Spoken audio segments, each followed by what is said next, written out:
Zong ta tu ma se si lung le vo mo tu oh lung le zai sa in di ao don ve mo di ve khan chỉ thăng pha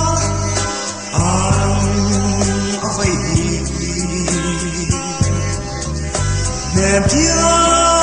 mong đâm lại có vẻ ông hiang cả rừng lâu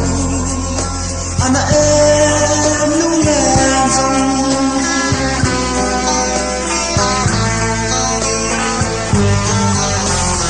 nên tân lung lên thoát nam thì dễ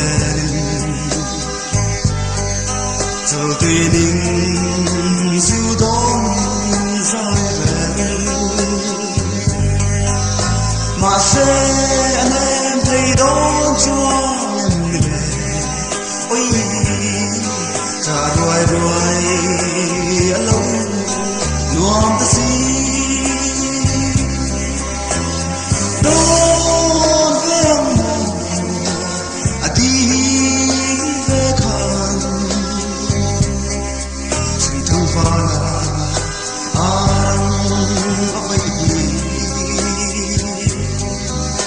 niềm thiêng mong đâm lại có vẻ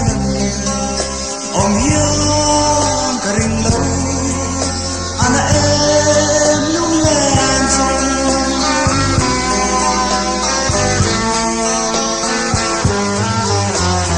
hay lệ ru yên gió mưa chỉ anh tập tuần mong anh tung mồ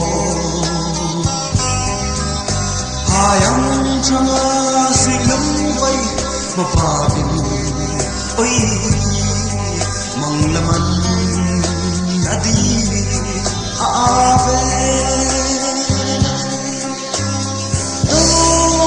về ông đi về khăn chỉ thăng hoa